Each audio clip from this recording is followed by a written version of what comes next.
Hey guys, we're here for another live chat. This time it's just me. Roy had some things he had to attend to, as we know how busy he is. So just really quickly, just want to do the routine reminder that we have a Discord server. We're making a lot of advancements on the community.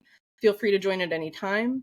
Here shortly, after I edit the bio, since I'm doing this by myself, I will also be plugging in some links to where you can learn more about Spiritkeeper Animal Sanctuary and also make donations, whether it's monetary or viewing their actually really convenient Amazon wish list of supplies they need.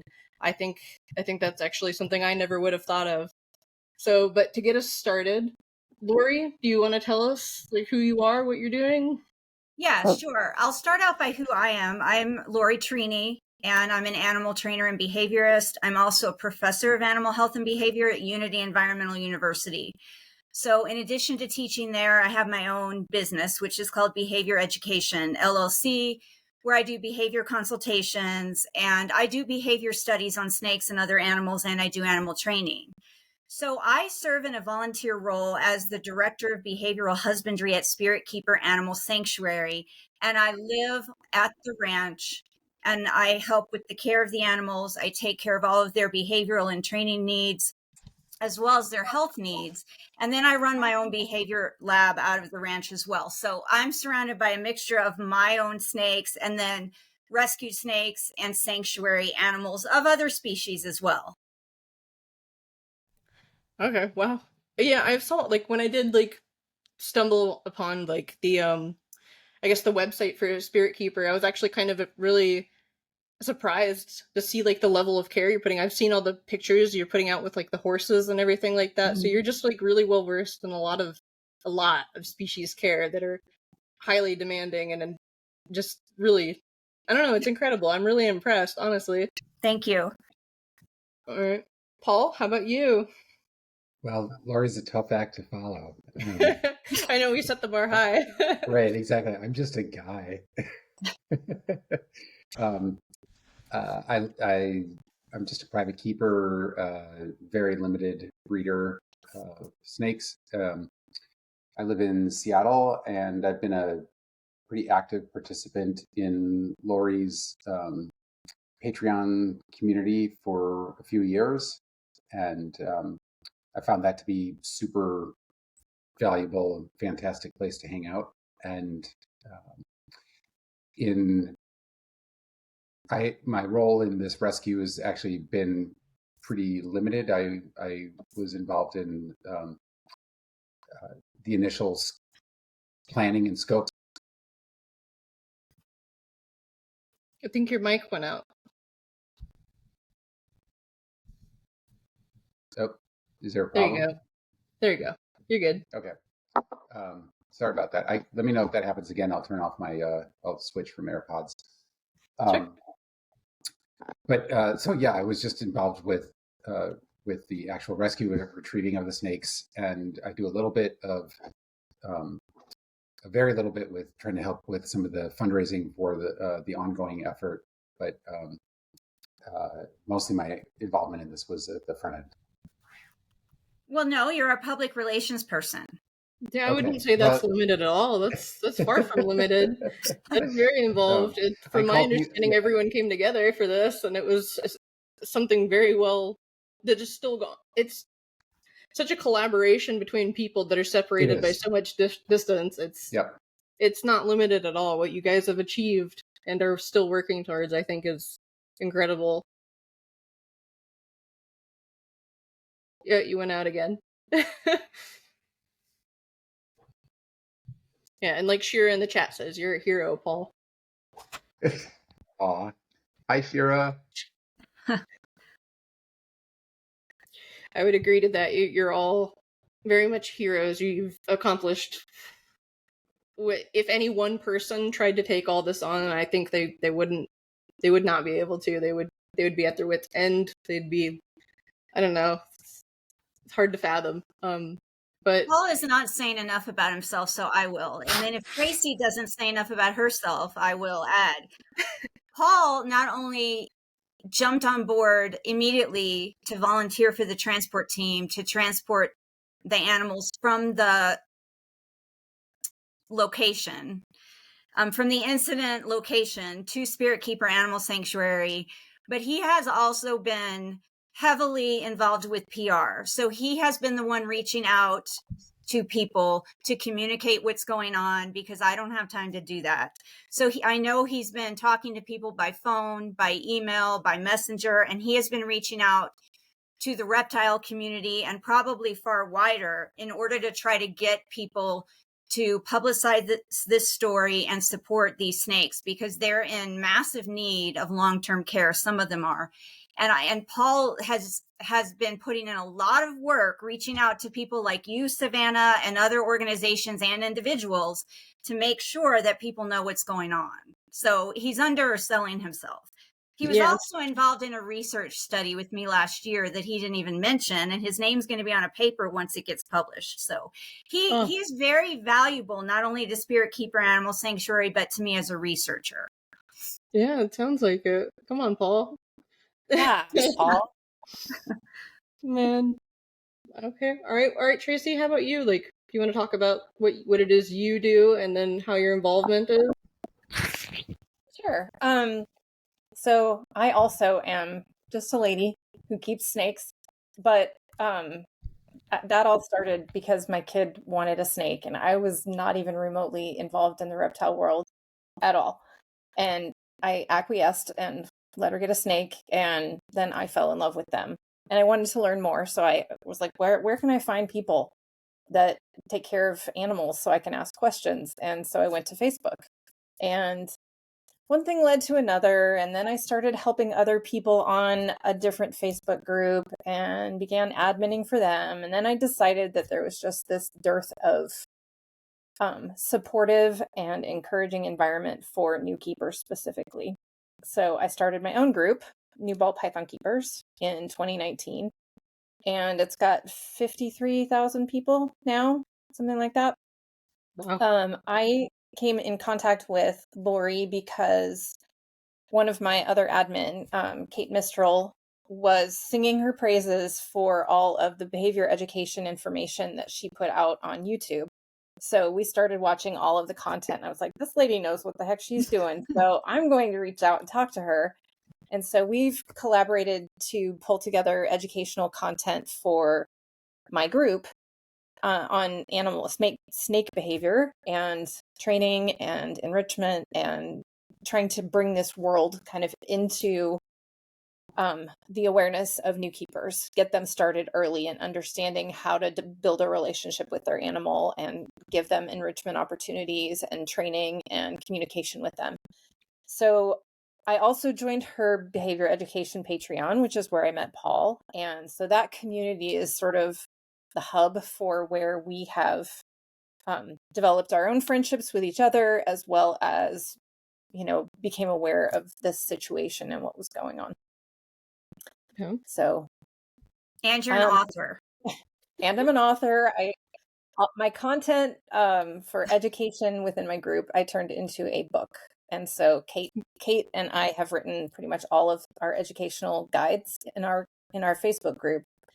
And it's a lot of stuff. Like, the book is 302 pages. So that's it. Lori's got a copy of it. Yeah, I was going to ask what the title was so people could look it up. Specifically me. I don't keep snakes, but I like it. It's called A New Keeper's Guide to Ball Pythons, from a lady who never in a million years ever intended to keep snakes. But that's how you get the most passionate keepers, honestly. The people who fall in love unexpectedly and dive deep to find out everything they can. Like, I've seen it before. I was one of those people. And I can relate to those people that are like, okay, we just got my kid a snake. I don't know the first thing about this. What do I do? And a lot of people want to bash those folks, like, why didn't you research this to the nth degree before you got this animal? And I'm like, I was that lady. Yeah, it happens. Got a ball python on the fly at an expo and went home, and we're like, okay, what do I do now? No. And I just, it's like, as long as people want to meet me with, the interest and resources to do it right, I'm going to sit there and help them. And I don't care if they already did it research in advance. But that's anyway, good. So my current role in this operation is that primarily I work with Lori on record keeping. So every elimination, every shed, every incident that they have, every health issue, every visit to the vet, weights over time, every meal they've had, what did they eat, when did they eat it, did it go well? We have a massive spreadsheet for every single one of the animals, and that has helped us identify potential issues because of lack of weight gain. We can track over time, are they gaining an appropriate amount of weight for what they should be? What was their behavior to start with? Where is it now? What was their body condition to start with? Where is it now? What are their behaviors like? And we keep track of all of that stuff, so we have a good idea of when a snake might be ready to be adopted. So Lori is a mega night owl, and so we sometimes talk late if I can stay up late enough for her, or I just pick up notes and voice chats and whatever in the morning, and I document everything and ask questions. And I've gone to visit once, so I've met all of the animals, and I'll go again in October and meet them again. I'm also part of the adoption team, and so we help, vet people for adoption and communicate and figure out how we can coordinate, transportation.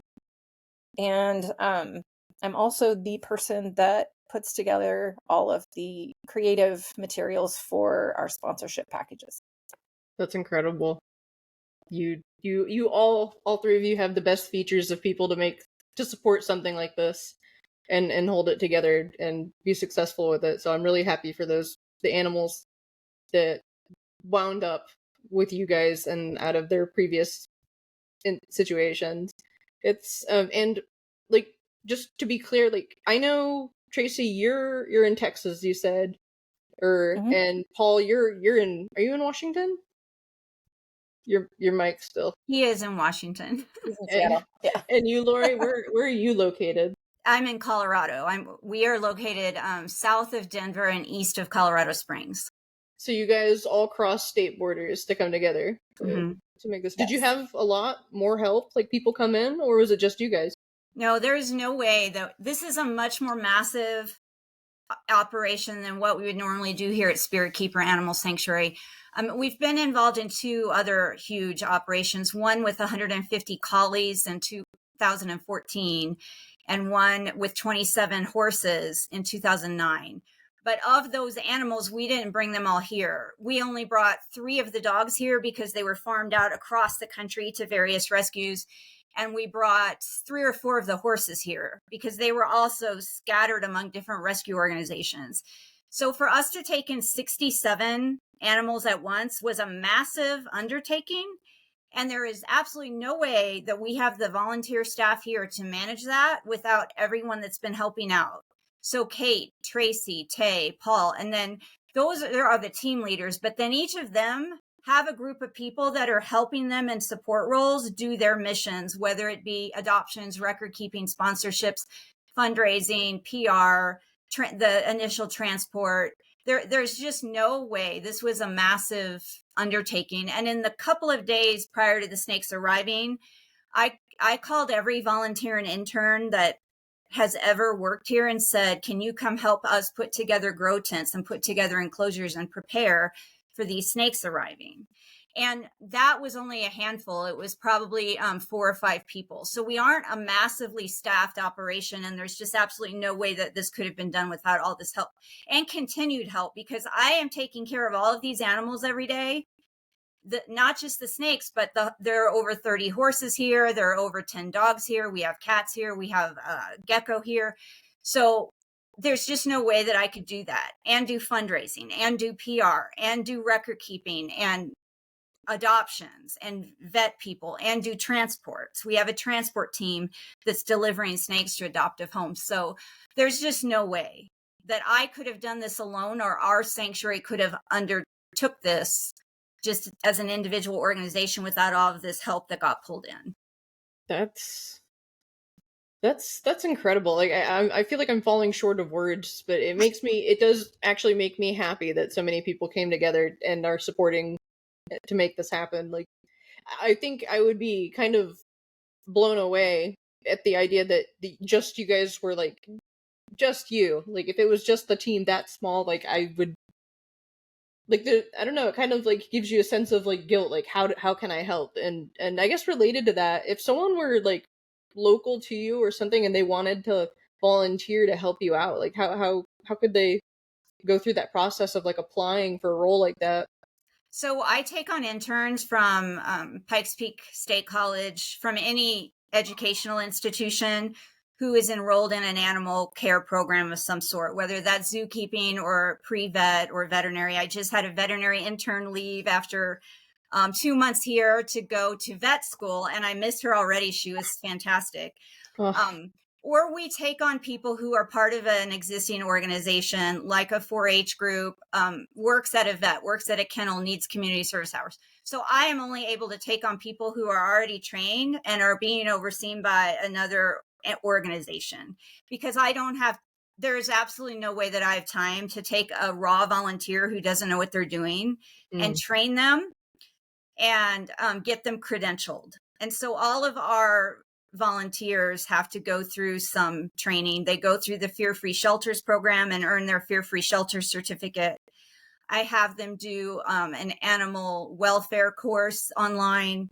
So there are things that I ask the volunteers to do, because we're up and running, and I unfortunately just don't have time to train people who aren't already part of an animal organization of some sort and already trained to do something.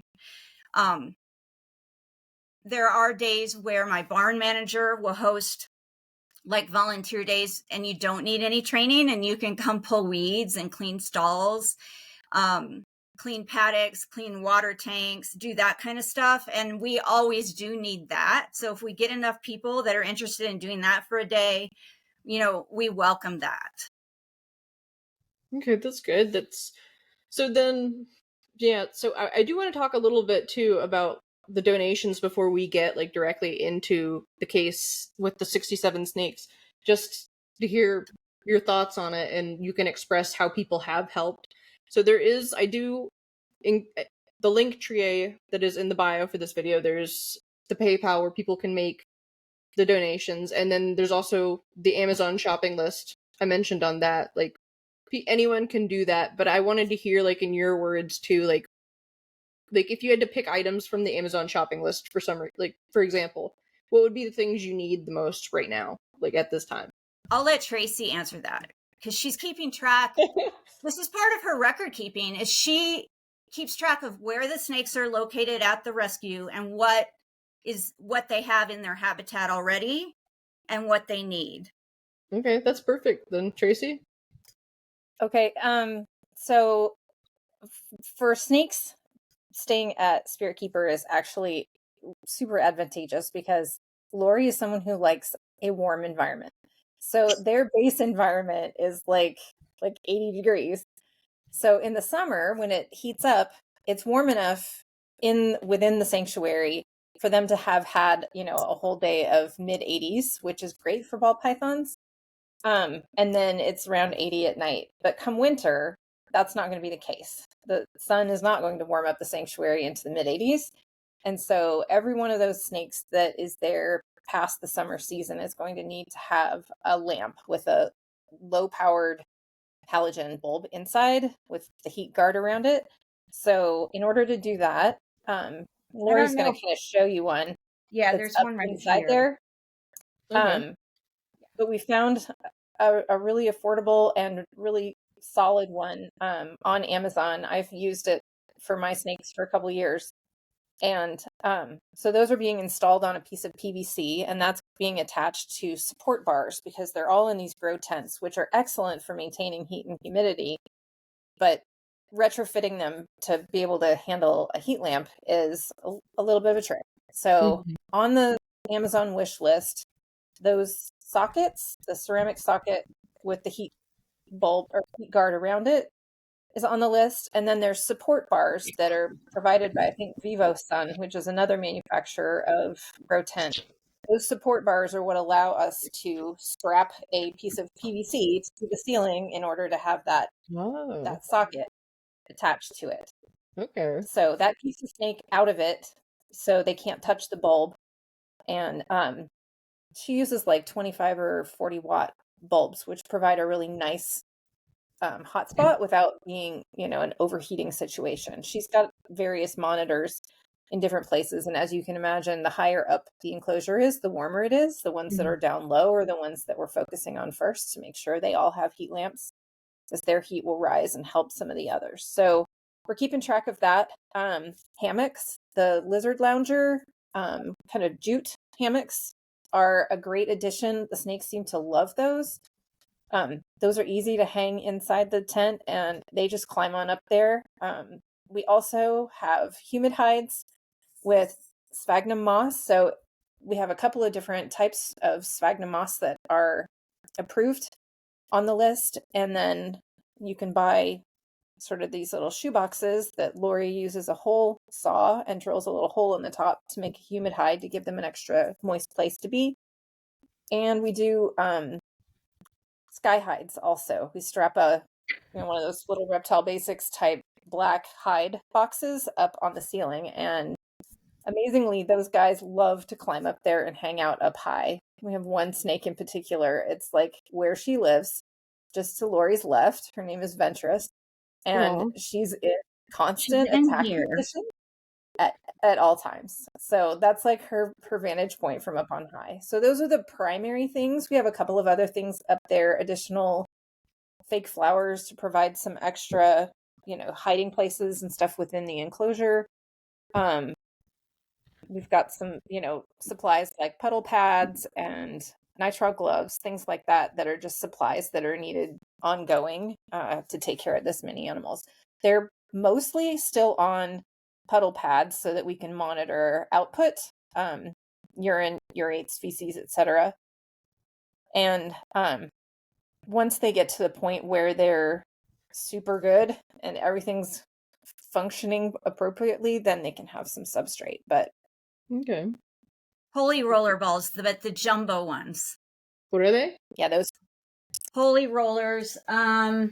It's a dog toy that's got hexagonal holes in it. It looks like a like a the river ones that compress.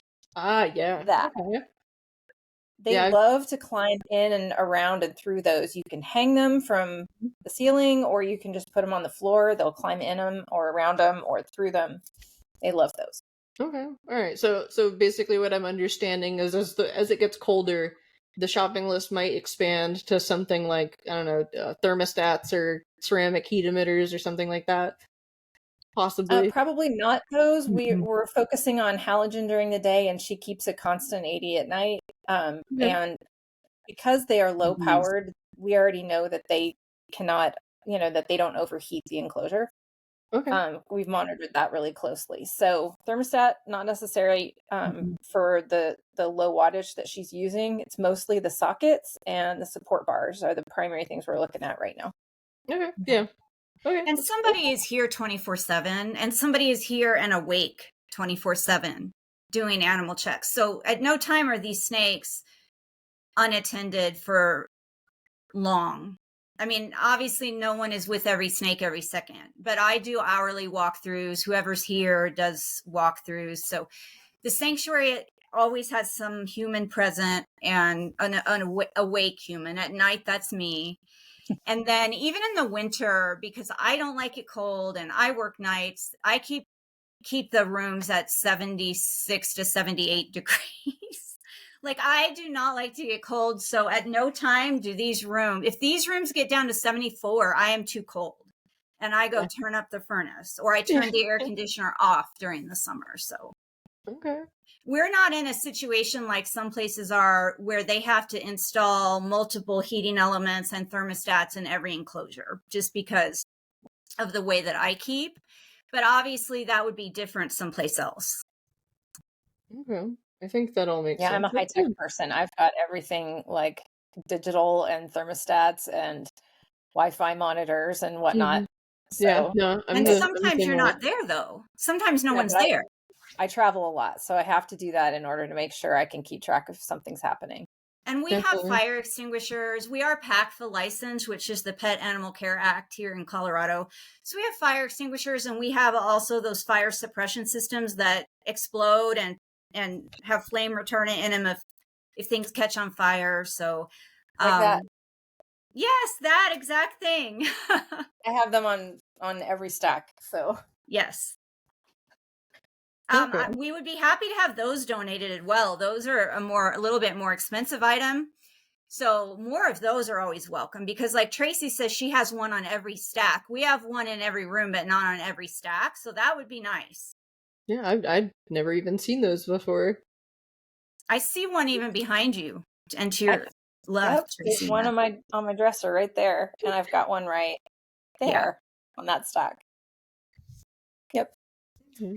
Paul, I'm curious. I have a question for you, since you've been handling like the PR stuff a lot. Have you been able to, I guess, rally like companies, or like how would you rate the response you've gotten from your efforts, like to whether raising money or donating items or hands to help? Your microphone. Paul is great at contacting YouTube creators and getting interviews, and podcasters and getting interviews. We can't hear you, so I'm just going to talk until you shout out. It's okay. So that's been good.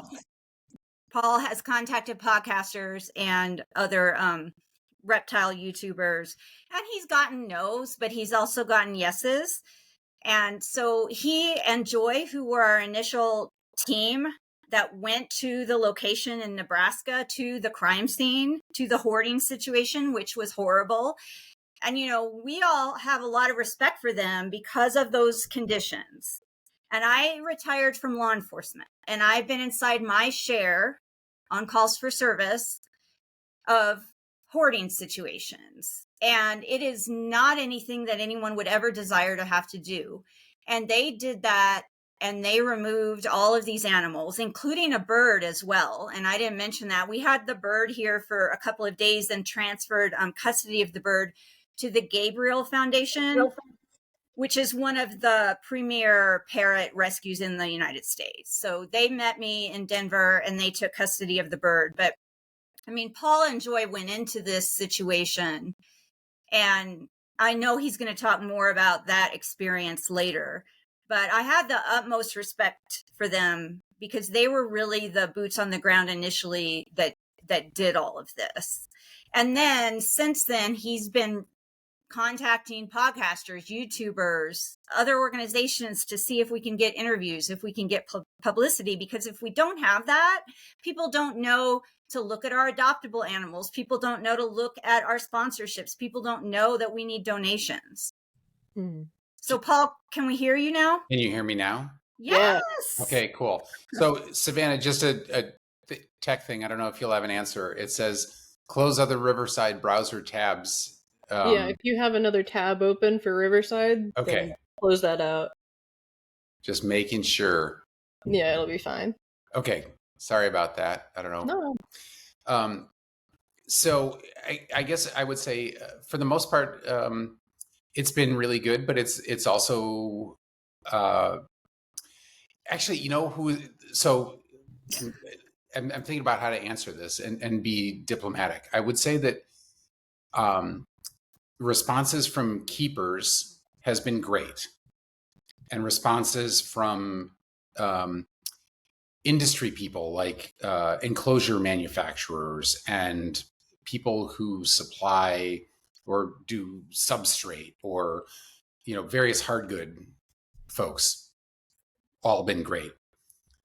Breeders has been a really mixed bag. So we've reached out to a number of breeders to try and get to try and hey, you've got a big platform, will you please publicize what we're doing? And some folks have been fantastic. A good example of that is Bob Bledsoe, Green Room Pythons, and he's been amazing. And besides the fact that he's a ridiculously nice guy, but he has a wide audience, people love him, and he he's really promoted this, and he made a big difference in fundraising. His mom donated. Thank you, Bob's mom. Yeah.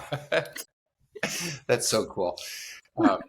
And there have been a number of other breeders who've been fantastic. But there have been a bunch of breeders, including some with very large platforms who I won't name, who just wouldn't touch it, who were actually hostile, who basically said, hey, well, you can't publicize this, because if you do, then they're going to come, it's always the they, they're going to come and shut down my operation, or one guy said, oh, I can't, if there's more regulation, it's going to cost more, and I will have to charge more for my animals. And a number of other people just flat out said, well, we see worse stuff than this all the time in the industry, and this is basically, I don't even really know what you guys were complaining about. So basically moving goalposts and being self-concerned. But so, I mean, I'm only talking about that because it pisses me off every time I think of it. It makes me really mad. But the bigger picture is that keepers in general have responded super positively, and the people who are really industry leaders, like I said, with the hard goods, they've been fantastic as well. Let me shout out a couple before I forget, because I didn't write these down. But now that you said that, I'm looking around, and Zen Habitats donated 12 biobasins for the grow tents. And we have 12 4x2x2 grow tents for some of the snakes. And so that we can start adding substrate to those, they donated 12 biobasins. Focus Cubed Habitats donated scrap pieces of PVC so that we can make shelves for some of the snakes, so that we can attach these fixtures to them and hang them in the top of the grow tents. ZooMed donated boxes and boxes of substrate. I don't know who I'm forgetting. Tracy, shout it out if I'm forgetting somebody, but those are big industry leaders who have stepped up and donated to help these snakes, and I appreciate that. And there have been other companies that haven't asked so much as even returned an email. And that's really disappointing, because you're making money off of reptiles, and you don't seem to care that some of the reptile community is literally criminally abusing and neglecting these animals and killing them. But it doesn't matter as long as you make your money. Right. And I could talk a long time about my disappointment from the so-called reptile community and reptile breeders. And I'm pretty much done with all of that. I'm pretty much done with the whole animals as merchandise culture. Gotcha. No, I will try not to say anything else. And no, I understand your reservation, but I also understand your frustration. Like it's inexcusable to view animals, a living thing, as just something to profit off of, and to turn away someone who's asking for help is a whole nother thing. It's, I don't know. Some people really can't think beyond themselves, but you can really tell who people are. Like just as an example, Adam Say, who does the Expert and the Idiot podcast. Shout out to Adam as well. I reached out to him and told him about this, and he had a special episode on his channel, I think within 18 hours of first even mentioning this to him, right? Because his heart is totally in the right place, and he's somebody who's actually willing to live his values and not just have it be a tagline, right? Mm-hmm. So as Lori's saying, you could tell very quickly who people actually are when you ask them, even just for something as like, hey, would you repost this? Right.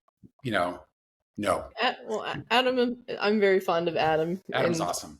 And hearing how many big companies like reached out and helped you guys is I will admit I have more respect for them. Not that I didn't respect them before, but I'm always definitely skeptical of big companies, big or small, actually.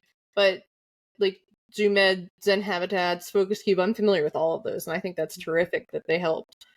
So that's Yeah, incredible. also a shout out to Lane Labs because they Yep. provide Oh yeah. some extra food in every order. Lori has to order like every couple of weeks, just, hundreds of Yeah. rodents. You can only store those, so many at a time. So, it's pretty frequent, but they will throw in some extras every time they send. So Dude, that's thank you. incredible. Thank you, Lane Labs. That is someone being aware of who you are or their customers, like the individual acknowledgments. I think it's fantastic because it not only makes them more human, but they're giving back to the community, like I think was said.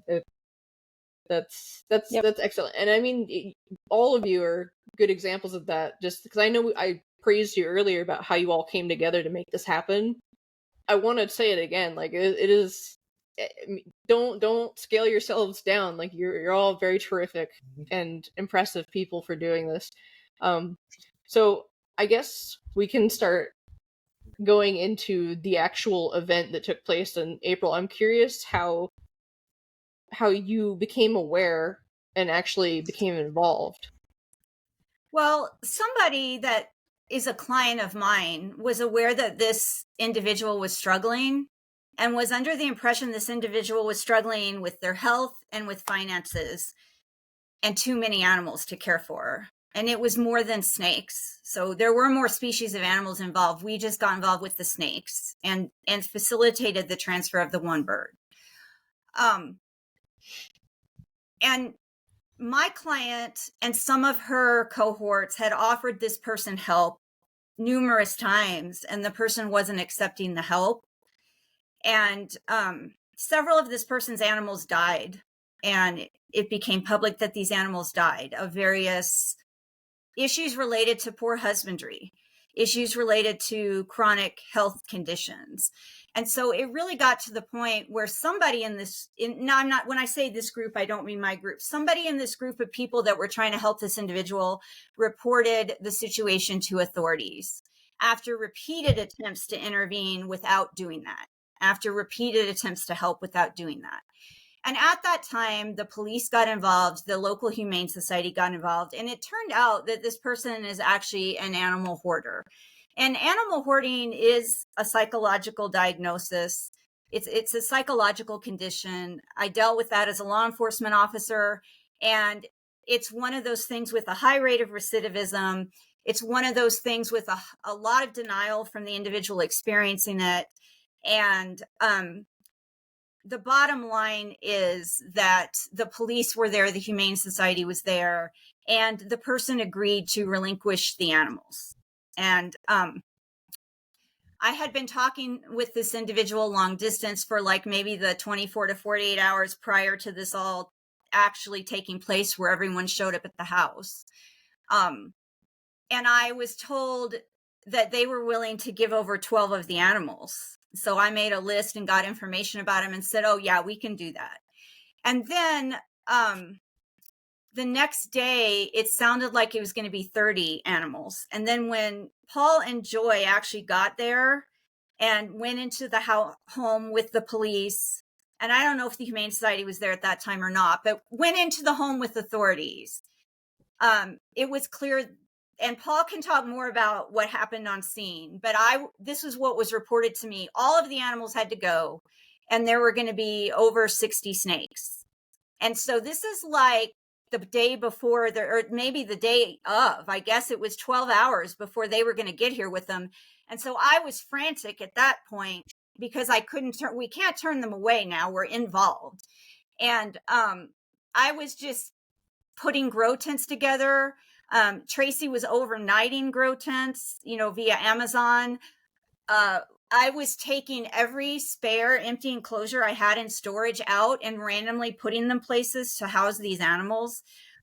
We don't use racks or anything like that. I will absolutely not put a live animal in a drawer. So we wanted to make sure every animal had an enclosure of some type, a front opening enclosure that they could see out of and we could see in, and we could monitor their health, and they could start learning the routine here. And so it was just kind of panic mode for that 12 hours. And then Paul and Joy arrived here with all of those animals, 67 snakes and a bird, at like midnight on April 15th/16th. Paul, do you wanna jump in? Can someone explain to me the hazmat suits? Yeah. So basically, I mean, you've probably seen at least on TV footage of Porter. Reality TV loves. I've seen depictions. Yeah. It's super depressing and grim, right? For anyone living in there, human or animal. But this was pretty rough. I mean, standing out on the sidewalk outside of the home, you could smell it from the sidewalk with the doors closed. And when she opened the door and let us in, basically soiled kitty litter spills out over the threshold of the door. So the porch is covered with garbage, and you can't see any furniture because all the furniture is covered with empty cardboard boxes and garbage, and kitty litter everywhere on the floor. And so she showed us that we were there for 2 days. Basically, the first day she showed us the snakes, and like Lori said, we were thinking she had agreed that she would give up like 12 of them. And so we went there thinking we were going to pick up 12. And after seeing that a whole bunch of them were in super, super dire condition, we were having these emergency Zoom meetings with the whole team, saying, well, what are we going to do? Does Lori have the capacity to even take these? And is the person who is this breeder, is she going to be willing to relinquish them? And fortunately, Lori and her husband both have a background in law enforcement. And there was another person on the team who is an animal control officer on the West Coast, and he was collaborating as well. And so they were giving Joy and me really, really valuable information about how we could be interfacing with law enforcement. And so we met with the officer who was in charge of the case the next morning, and she didn't have enough information. The officer didn't have enough information to be able to know just how bad things were. I mean, she could tell, okay, this is an unhealthy situation, but she couldn't look at an emaciated ball python and know that it's emaciated. Right. It just looks like a snake in a drawer to her. But when we explained to her that, yeah, she's killed a whole bunch of snakes and posted about it publicly on Facebook, and we showed her the posts, she went back to the city attorney and got clearance from spent a couple hours meeting with the city attorney about, can I charge this person? And is it okay if I don't charge her as long as she relinquishes all the animals? And Joy and I went to the house with 80 pillowcases that we had bought at Walmart and a bunch of zip ties and plastic tubs to put everybody in, and started bagging up snakes. And then the officer showed up and told the breeder, okay, you have two choices. You can either relinquish all of these and I'm not going to arrest you, or don't relinquish them right this second. And I'm going to arrest you. And so she agreed to give them up. But I can't really overemphasize the conditions that these animals were living in. No water for probably weeks at a time. No heat. No food.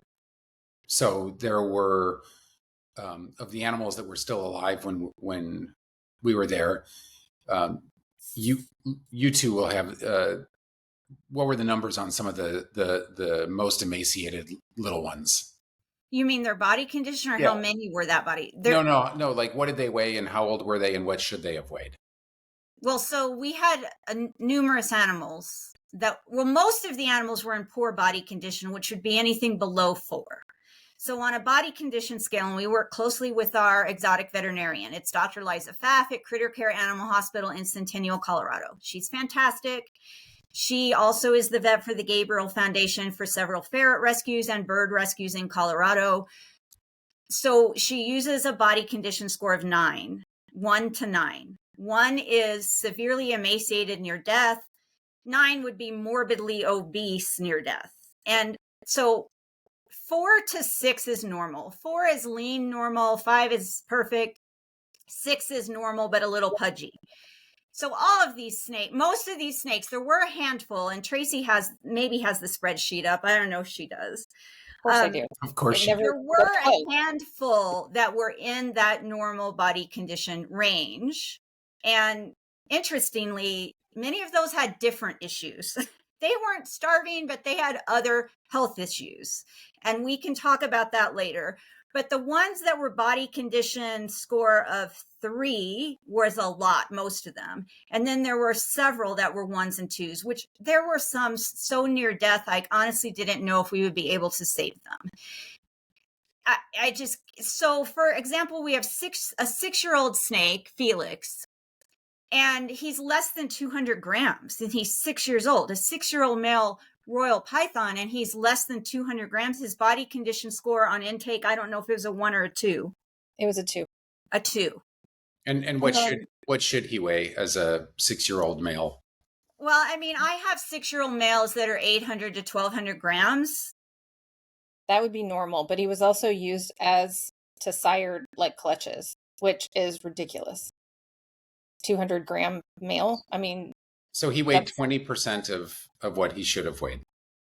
Roughly. I mean, Python Regis can vary. There can be small ones, and then there can be ginormous ones. So I have my own personal ones. Some are like 600 and 800 grams. They're just smaller animals. And then I have some that are 3,000 grams. So it can vary. But 200 grams or less for a 6-year-old animal. Yeah, that's below your lower end of the range. Dying. Yeah. And and he's a long animal too. So that tells you that he grew to a certain length and then became emaciated. It wasn't that he was like just not fed properly from the beginning. He wouldn't have gotten that long as he is, if he hadn't at least at some period of his life, in his youth, grown to an appropriate length. But a long snake that's 200 grams is like on death's door. Yep. There are 2 females that were 1s and 2s when they arrived that are 6 or 7 years old. And Tiffany and Moraine were like 400 grams ish, and just scary, emaciated, like starting to feed them. We were very scared that they just would die from eating their first meal.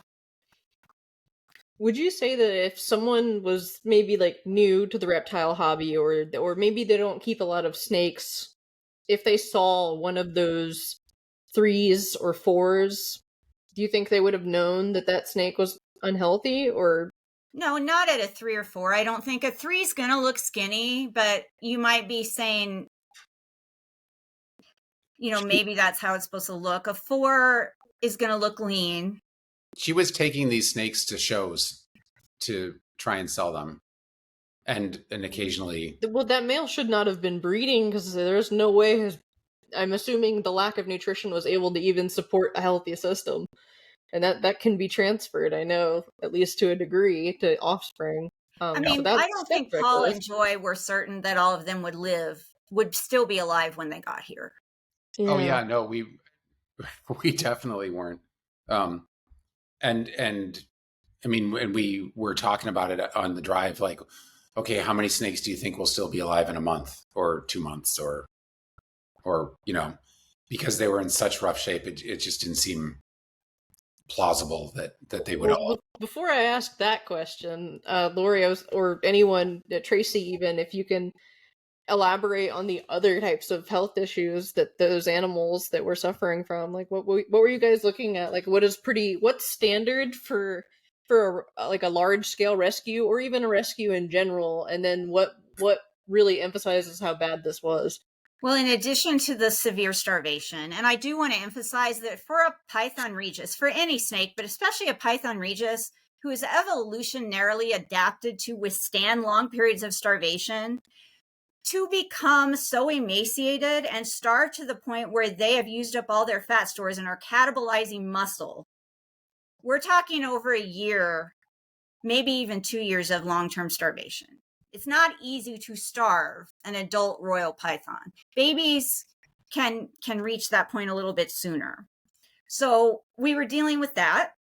Some of them, they all had mites, so we had to treat them for mites. Some of them had become so dehydrated that they were having physiological dysregulation, meaning their the pupil response in their eyes was not correct, was not right, that they weren't able to regulate balance and other body functions because they were just so dehydrated and starved. So we had two specifically that I remember with eye issues. One had an abnormal pupillary response, and one has cataracts and megaglobulus, which is enlarged globes, enlarged eyes.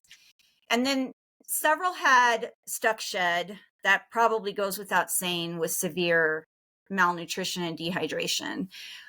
We had some that had stomatitis, which is mouth rot, some that had scale rot.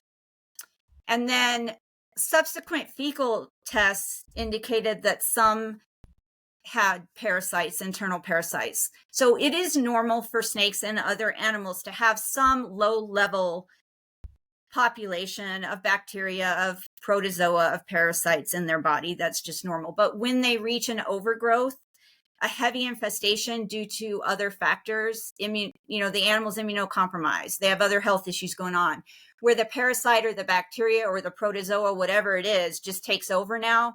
We had several in that case. So they all had to get treated for large strongyles, and some now are being treated by this little protozoan species. I think it's a blastocystis, but we have lab reports on all of this. So that means that they were having chronic diarrhea once we started feeding them. And so now they're dehydrated, they're starved, and now they're having diarrhea, which is immensely hard on their system. The neck scar, also not absorbing nutrients if it's going straight through them. Right. And then the stuff we had to use to treat the mites and to treat the parasites, those things are not without risk. I mean, those are toxins to those organisms that we were trying to kill, which means that there's a low level toxic risk to the snakes. So the whole situation was just unacceptable and horrible. And we were doing the best we could, working with each other, working with our veterinarian to try to support these snakes back to homeostasis. Their systems were so physiologically dysregulated that any one thing we did could throw something else off. And it's a miracle that more of them didn't pass away. We lost 2. And it just makes me sick because that should have never happened. Those snakes did not deserve to ever be in this condition. No one should ever treat a living thing that way.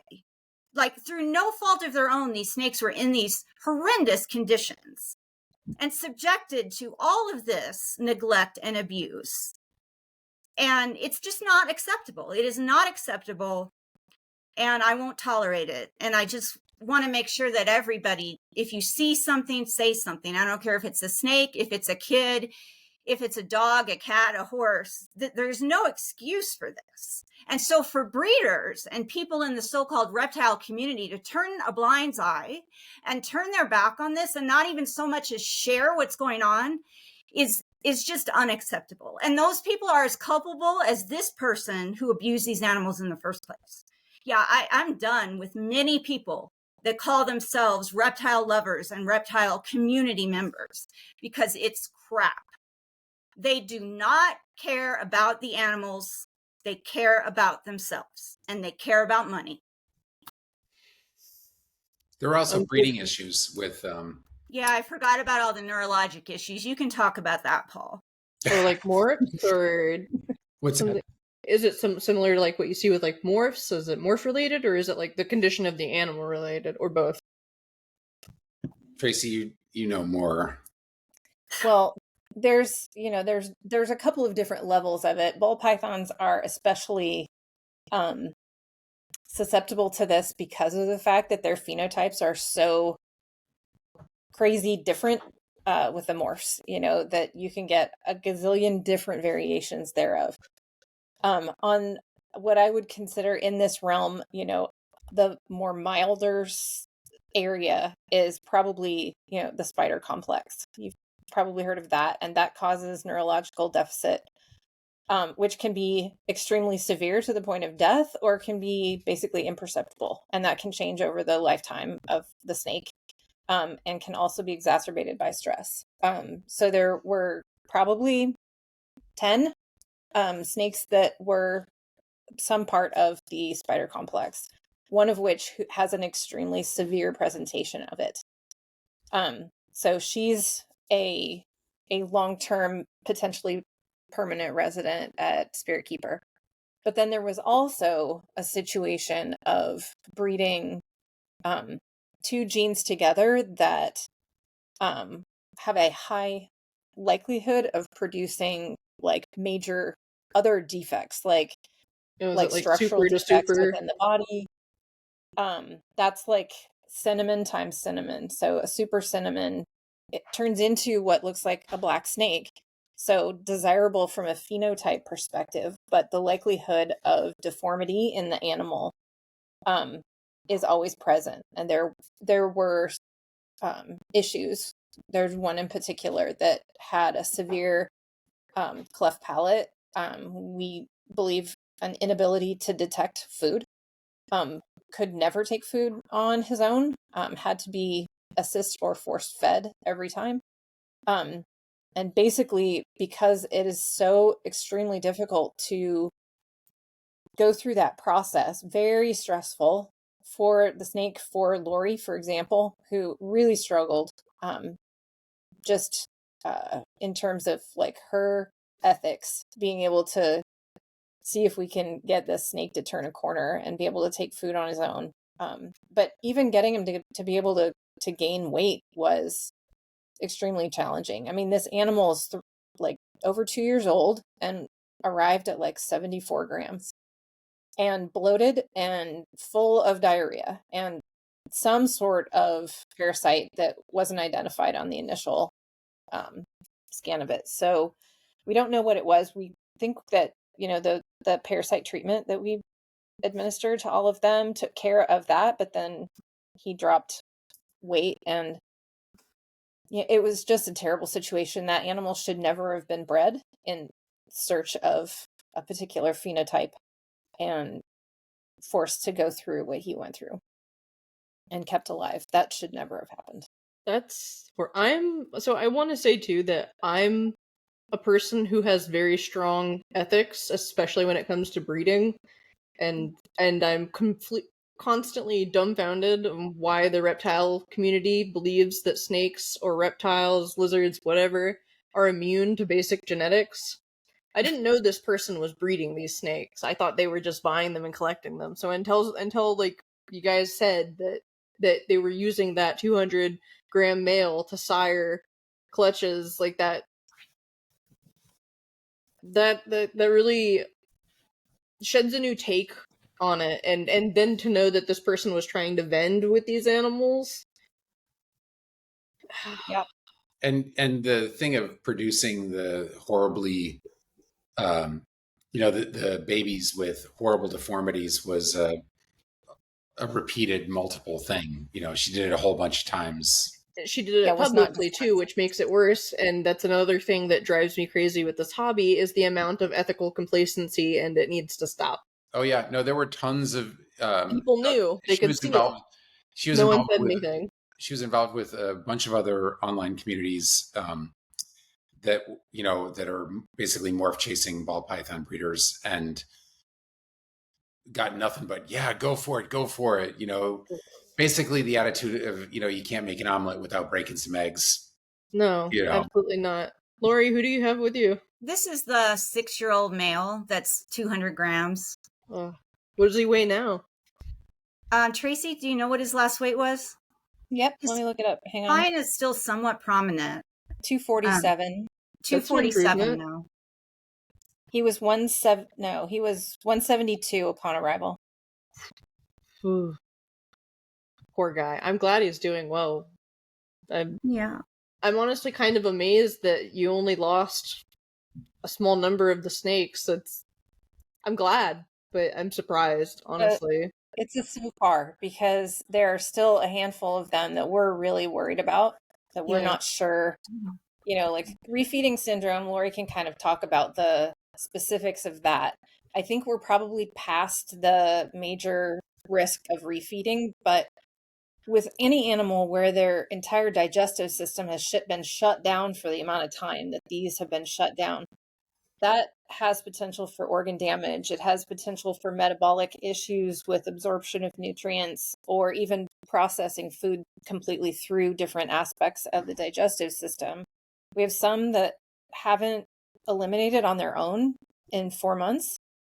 They've, it's been palpated or expressed at the vet office, but not on their own. So can they? Or, one of them was impacted. So that was an issue that had to be dealt with. But whether or not she'll be able to actually eliminate on her own in the future is still an open question. And then, if you have to manually remove waste from an animal, that's not quality of life. No. It's stressful. So the situation isn't necessarily resolved for all of them. There are probably 20 of them that were in good enough condition when this all started. Either they were mature enough, they were potentially fed enough for breeding, or whatever reason had the reserves to kind of withstand the situation, or might have been a favorite. This is another thing that's kind of bullshit in my mind. I thought that crossed through my mind. A few of them were in decent enough shape because they were favorites. And so if there was any money for food, the favorites got fed. There were a handful of animals that this person had kept for several years or produced. No name whatsoever, no information on when it was ever fed. We maybe have, hatch date and potentially parents or a breeder or whatever, wherever it was acquired. But she always knew what morph it was. Mm-hmm. Or what she was told or what she thought. Yeah, exactly. But that was the interesting things. And the ones that she wanted to keep were ones with genes that she wanted to potentially use in the future for other breeding projects, even after all this was happening. It's a yikes. Priorities in the very wrong place. When you can't afford to feed your animals, but you're planning on making more, where do you put them? What do you feed them? That's a problem for future you, I guess. So I do have a question. I thankfully haven't been in this position, or at least not with someone local to me, but if someone noticed that there's something wrong, I've been to expos and seen animals with mites, or they're dangerously skinny, but who could someone contact? Where do they start to report something like that and make sure it actually gets attention? It may depend on the state that it's in, but I can just tell you in general that if it's in an expo, the first thing I would do is go to the expo host or whoever's putting on that expo. That's happened here in Denver, where there's been mites at expos on someone's table, and it's reported to the expo organizers, and they deal with that person. Either they ban them from the expo, they ask them to leave, I don't know, whatever they do. But that's where you can start if it's at an expo. And then it's always better to report neglect and abuse if you suspect it, rather than just turn a blind eye. Because if I, as a law enforcement officer, go out and inspect a reported abuse or neglect case, and it turns out that the animal's not being abused and neglected, great. Nothing happens to that person. Nothing happens to the RP. That's the reporting party. And the animal's good and it's been checked on and everything's fine. But if you don't report it and the animal is actually being neglected, then the animal could die or just continue to live in miserable conditions. And so you can report it to animal law enforcement if you have that in your jurisdiction, or to local humane societies or ASPCAs if you have those in your jurisdiction, or to local law enforcement. As far as I know, every state has animal abuse and neglect laws. The state of Colorado does. I enforced those as a police officer for the state of Colorado. But we also, in addition to that, have animal law enforcement. And so we worked in conjunction with animal law enforcement. And not every state is like that. So you need to just report it. If it's at an expo, to the expo people, report it to the police, report it to animal law enforcement, report it to the local humane society or ASPCA. If the state has a Department of Agriculture that also includes reptiles under their statutes, report it to the state Department of Agriculture. Or if you are a state where reptiles have to be licensed, like PACFA licensed reptiles if they're over, I think if there's 200 or more. So you can also report that to PACFA. And while they can't criminally, enforce laws, they can enforce, like if that facility is licensed, they can revoke the license, for example. So there are lots of avenues. But the bottom line is, if you see this and you don't know what to do, is reach out to somebody who's going to have good information and know what to tell you. Whether it's, again, like Paul, I don't know what Washington's like. I can really only speak to Colorado, but it's going to vary by state. You've got usually some kind of Parks and Wildlife Service that sometimes oversees reptiles, Department of Agriculture, local police, humane societies. If you see it in a pet store, for example, then report it immediately to the manager. And then you can go above that and report it to the local animal control. So, there are all of these different levels, and some are civil avenues and some are criminal avenues.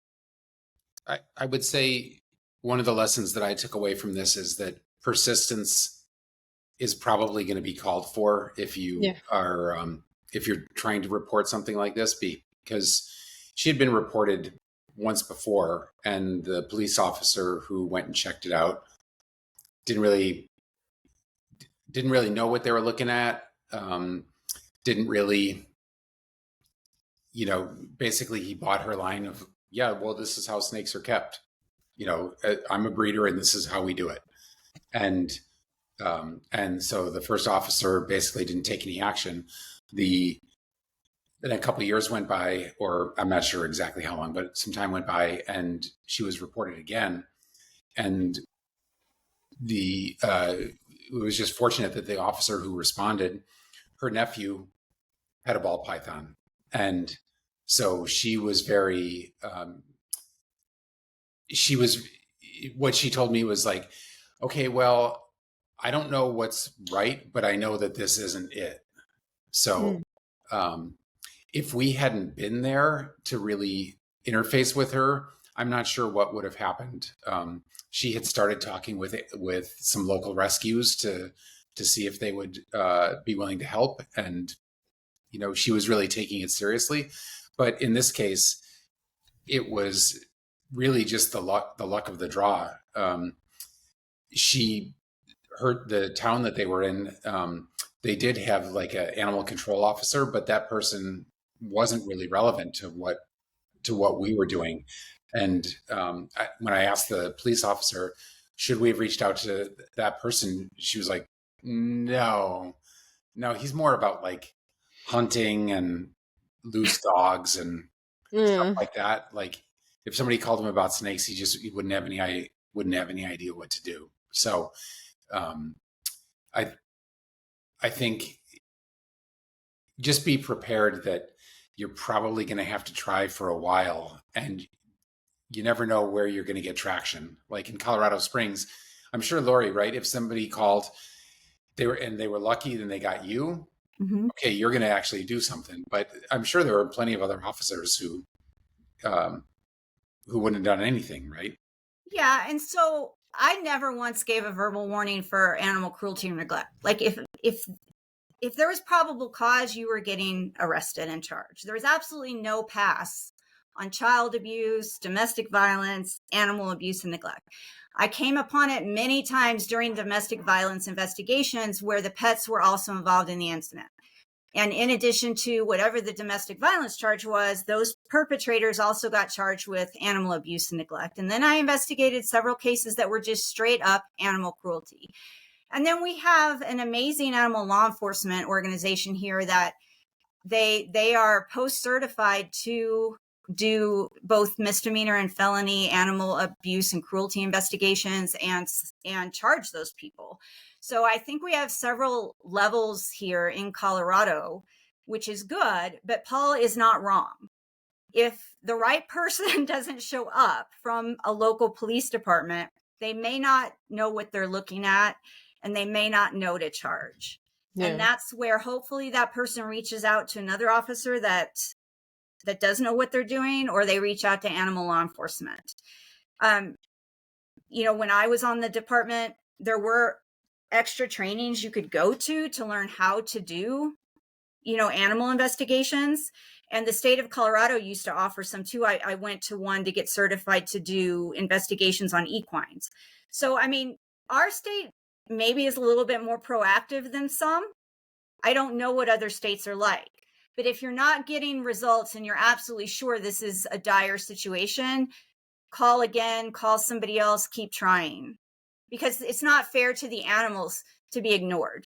And emphasize to the agency that you're talking to that you're willing to be a resource for them and help steer them. Like, we had to provide resources to the police department there. Like, okay, these are standards of good care. Mm-hmm. And this is what you can use this as a reference. And she took that to the city attorney. That was super useful.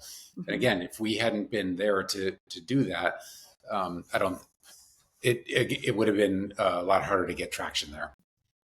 Yeah, no, you're absolutely right with the persistence and the continuous trying and trying to get the right person or helping as best as you can. I have a very limited experience, but I did have one event where I was talking to Trasi earlier, and I was telling her that I work with endangered species that are regulated, they're CITES, and last year was the first year they were imported to the U.S. legally post the amendment. And when some animals came in with alleged papers, we were all trying to figure out if it was real or if 50 some odd animals had been smuggled in. We were trying to get attention, trying to get answers, talking to Fish and Wildlife, talking to whoever, X, Y, and Z, and no one was helpful. They were just basically like, we had to end up filing like a Freedom of Information Act, and we didn't get a response till like a year later. So it's like sometimes you have to be really persistent. Like, we got tossed around a lot through different departments, and our Colorado Parks and Wildlife people are really good they've been good to me to work with the snakes. Some of the snakes I have here require licenses, and they've been phenomenal about working with me to get the proper licenses. PACF has been wonderful working with me. The local humane society. I have no complaints in our state, but also that doesn't mean because I'm not having bad experiences that someone else might not. It may just depend on who you are and who you're working with and how much they know. Trasi, this is Lego. Aw, he's one of my favorites. I thought you might want to talk about all his struggles. Oh yeah? This poor guy. So when he first showed up, he was also pretty small. I can look up how much he weighed when he showed up and what his... he was born in 2019, so he's 6 years old as well. Showed up at 437 grams. He has gotten himself up to 578 grams. So that is really amazing progress considering the 4 months and the struggles that he's had until... What was his body condition initially? I don't remember if it was a 2. Nope. It was a 1. It's been upgraded. The beginning of July, it was upgraded to a 2. So he's one of the survivors. Well, they're all survivors, but he was also a snake that literally until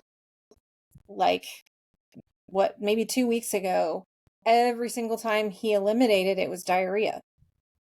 And so we didn't know if his intestines were broken or what the situation was that was going on. We think potentially he may have had a parasite that was resolved by the fenbendazole that was. I mean, we had fecal checks done on him, but that doesn't catch everything. And if it's some peculiar thing, like you can't, and I think we sent in a PCR on him too.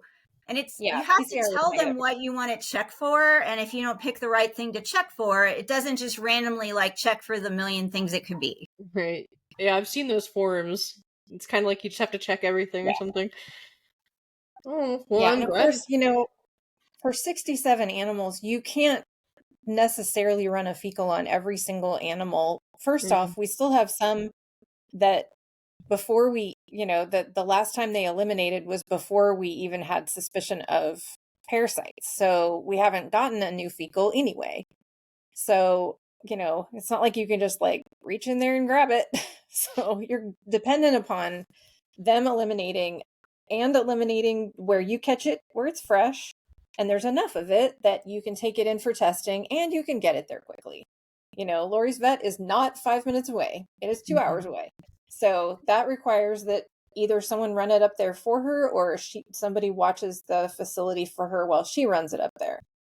So, it's all the stars have to kind of align for that kind of stuff to work out properly. Yeah.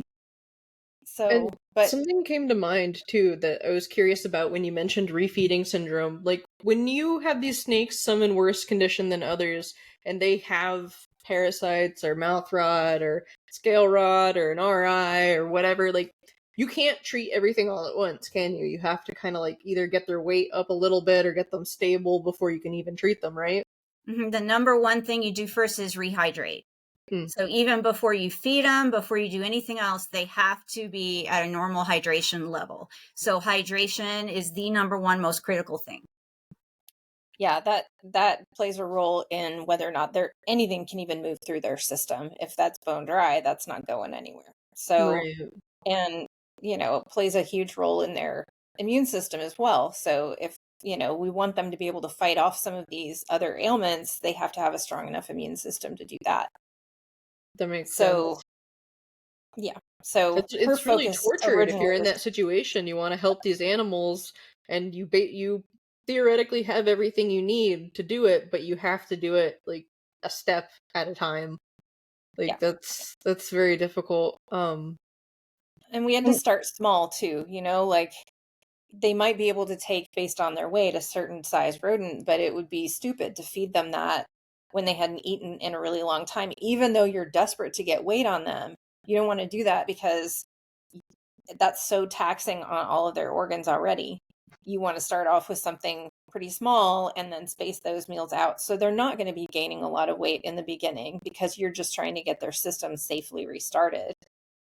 It's after that once you get past sort of the critical point and you can see that things are moving healthily through their system, that you can start focusing on, adjusting the sizing of the rodent and the frequency of the meal in order to get them to put on some weight. And even then it's going to take a lot longer because you're just going to add fat at first. And it takes a lot more time for them to, climb and move and stretch and do the things that they need to do that allow them to build up that muscle tissue that their body basically ate in order to stay alive. Yeah, I mean, so when did you say he was upgraded to a 2 after 3 months? So he came in as a 1. He was severely emaciated. And then he's only just been upgraded to a 2. Yeah. So he's, and snakes have to use their fat stores in order to undergo protein synthesis and energy production to digest the meal they eat. So if they have no fat stores, they're going to catabolize muscle. They're going to break down muscle to try to get energy from that.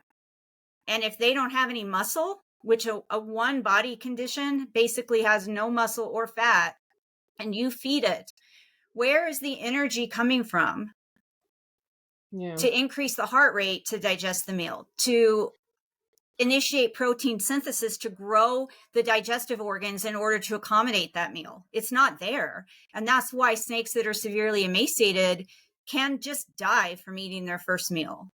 So the first thing is they have to be rehydrated, and we have to give them something super small to see if that system can be initiated without killing them. And if they do okay with that, then we want to feed them some small items a little at a time until they start to build up fat, which is going to build up before muscle does. And we just move forward from there, hoping that they don't die.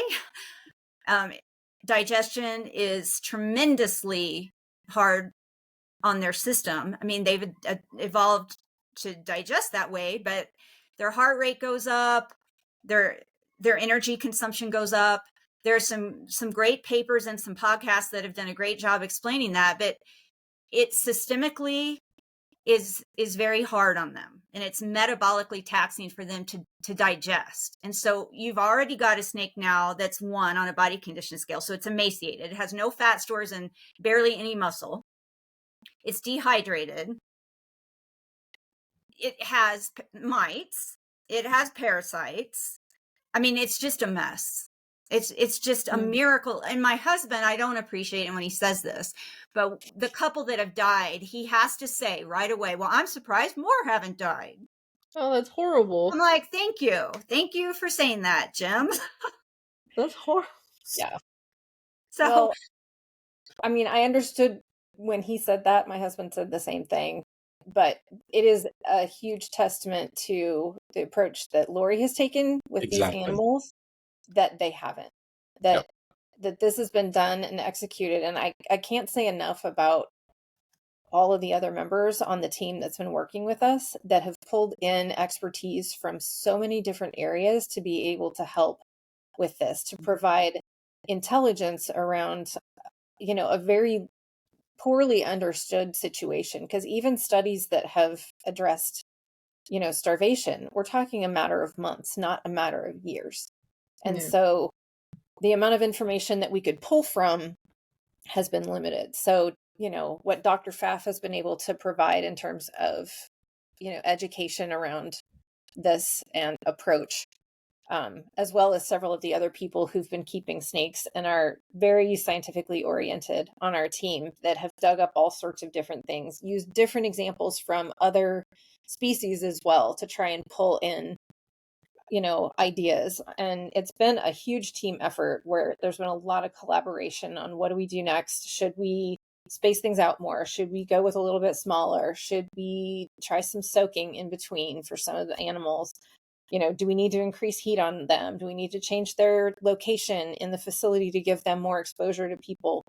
There's a lot of collaboration that I think has been helpful, and the kind of thing that, like, Lori does not have the time to sit and think about these things. Like, she's just like moment to moment to moment taking care of animals. So to be able to have a really focused, collaboration session, I think has been helpful for her. And to not have to also document all of this stuff herself. She can just like barf it out in a voicemail at me.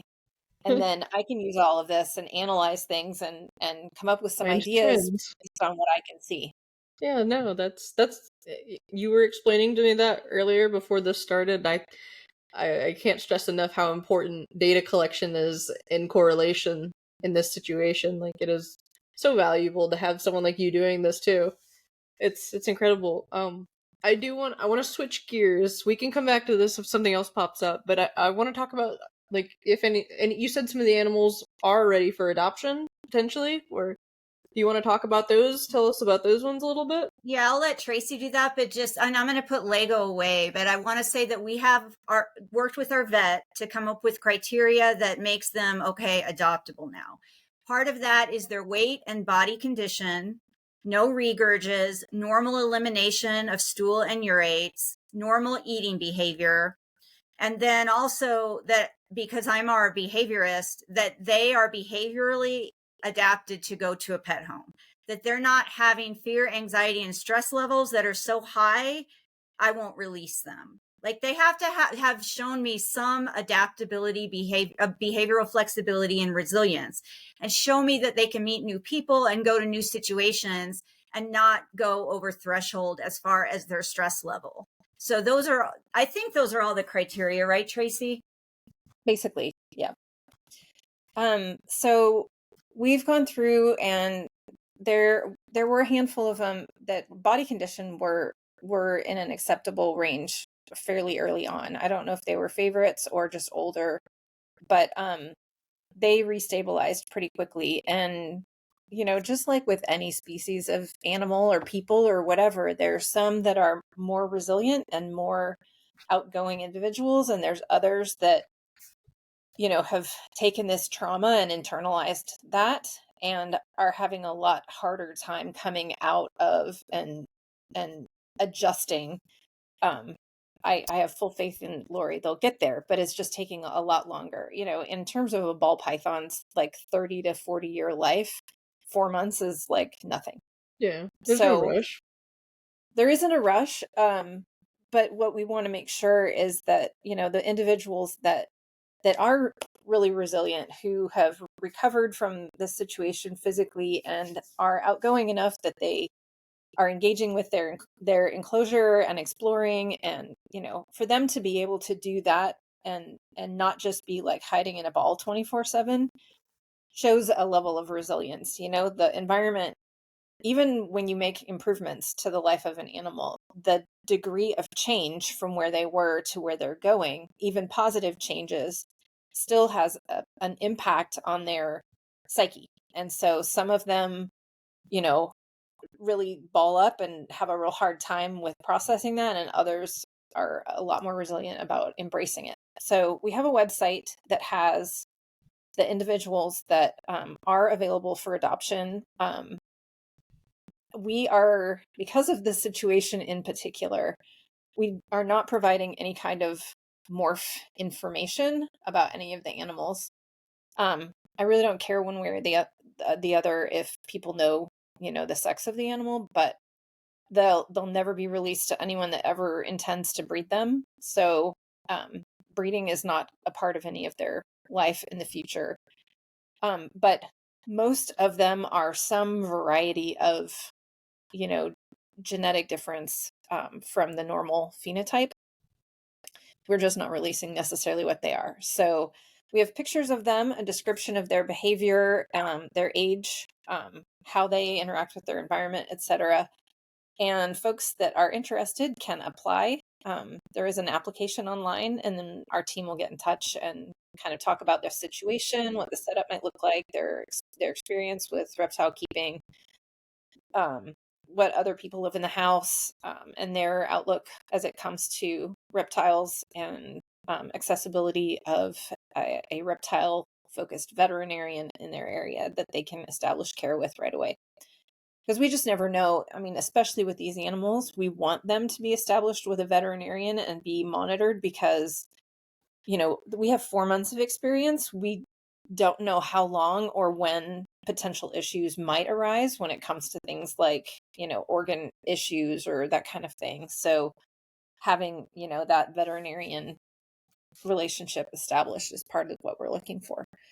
And then we also have all of the other snakes are sort of, we have a little bio on each of them about what their issues are on our sponsorship page. And these are the ones that are going to need to stay at the sanctuary for the foreseeable future. And by foreseeable, I might mean a couple of months, or I might mean a year, or I might mean forever. We don't know. It really varies snake by snake which one. But like I'd mentioned, we're really trying to make sure that everybody has proper heat for the upcoming winter. It's the middle of summer right now, but we're not buying 50 light sockets to install like right now in one moment. That's kind of coming in a little bit at a time. No, that's excellent. Yeah, okay. And that's, I assume, all right, you said where is it? Which, is that on Spiritkeeper's, like, page that's in the link tree where people can look at the animals and they can apply directly through there? So if you go to spiritkeeperanimalsanctuary.org, that's going to be all, like, information about the whole sanctuary, the whole ranch, and all the animals here. Right on the homepage, though, at the very top, I think it's a blue big banner that says find out about adoptable snakes or look at adoptable snakes. And if you click that, it takes you to a whole website all about this situation and all about these snakes. And it's its own website. Yeah. Okay. All right. But it is accessible through the links that we've provided that are in the bio for this YouTube video. And they're Yes. also, Yeah. yeah, okay, And cool. the sponsorship program, there's several different levels. So if people want to help, but they are not able to or interested in adopting an animal, but they would like to be involved in their care, or their story speaks to you on a personal level, there are different levels of sponsorship, from $10 a month or a one-time donation, or more extensive ability to take care of them with helping with vet bills, or ongoing feeding and substrate and equipment needs and so forth. There's a bunch of different levels, and at each level there's different potential benefits that come with that level of sponsorship for me. So I make clay snakes, little polymer clay snakes, like this little guy Oh, wow. here. So I will make one of these for the animal that people sponsor and send those out along with a little certificate, which is a little picture of the animal and a bio and who the sponsor is. And we also have a heart snake hug decal. It's a Oh, 4-inch vinyl decal that one of our team members is an illustrator, did that for my book, and it's a super cute one. The same little deal. I've got a little little charm. keychain charm of the same image that goes with that. And I pack all that up and send it off. And then monthly, we send out individual updates about the snake with exclusive photos and stories about how that animal is doing by our team. That's really wholesome. I really like that. I like that there's a follow-up. You're not just like throwing, like, not that anyone would like suspect anything, but it's nice that people who wanted help however they could, that they get an update that you offer like that. That I like the time that you've all put into that, and especially the things you've created, Tracy, and the person who does the illustrations. Like those are terrific. That is one of the most wholesome things I've seen all year. I love that. Are there any other things like people can do to like help, like that are out of state, or whether it is another form of donation or something like that? Like what else can people possibly do if, say, they're like all the way on the East Coast? Well, Amazon wishlist is great. Calling up Lori's vet and donating directly to Critter Care Animal Hospital is a huge benefit for her to come in. And I mean, basically, we have a certain amount of donations that come in very piecemeal throughout the month or months. And when she goes, usually it's like she brings like 8 or 10 animals, and so the bill is like a chunk. Yeah, so I was doing some accountability paperwork the other day, and I added up our vet bills from April 15th to the present, and they're just under $10,000. Wow. And I'm saying that this is not a joke. This is not, oh, we rescued some animals just because people didn't want them anymore. These animals are seriously compromised health-wise. And without Dr. Pfaff's care, some of them would be dead. Without working with an exotic reptile veterinarian and getting them in for prompt care and following the instructions that vet has given us to care for them here, some of them would not be here now. And it's not a joke. And it also is not inexpensive. So in 4 months, we've spent almost $10,000 on vet care for these animals. And that's just vet care. That doesn't count all of the food, all of the housing, all of the enrichment, the substrate, the supplies like puppy pads and gloves and cleaner and all the stuff that it takes to just run, daily maintenance on all of them. And these snakes are absolutely 100% worth it, because they are living beings with individual personalities and individual subjective experiences. And they deserve to live their life, and they deserve to feel content and to feel healthy and to be well. They don't deserve the crap situation that they came from. That is miserable. It's just horrendous, like a horror show. Yeah. But I will also plug the situation as far as adoption is concerned. so many people will adopt an animal from PetSmart or from an expo or a breeder or from Craigslist or whatever. And really the amount of assurance that you have that this animal has been seen by and evaluated by a veterinarian, and to understand like everything that Lori has gone through with the vet, with the treatments, whatever, is far and above beyond what people normally would get in terms of information and care for an animal that they would acquire. And on top of that, if someone does take in one of our animals, they've got our entire team basically at their disposal for help for the life of the animal. We have a special separate Facebook group that is a support group for everybody that is participating and taking in one of these animals, and people share their photos and they ask their questions, and it's like you've got, dial a friend for the life of your animal on support and care, and it's like a small community. So I love that. it's way Oh, and better they're all than being target trained. I target train every single one of them. Every single one of them has been trained to recognize the target means it's mealtime, and some of them are now starting to learn to follow the target or be recalled out of hiding to the target. So they're all being trained in addition to everything else. You're like my putting snake. care. That's putting care and affection into the animals. That is taking the time to show there has been a relationship between one person and that animal. I think that's how you know an animal's coming from a good place. And But every minute that gets put into this by anybody is all on a volunteer basis. So, I mean, I don't even know how many hundreds of hours every week is being spent by volunteers on this. And nobody's gotten a penny out of it. Like, so any donation that anybody makes goes straight to care for the animals. And I want to say how much I've come to care for these animals. And Python Regis, like I'm a Morelia person. I love carpet pythons. Morelia Bredli are my absolute favorite snakes ever. But I've come to love these snakes so much. I mean, I work as a professor at a university, and $500 out of every paycheck I put directly into these snakes' savings account for vet care personally.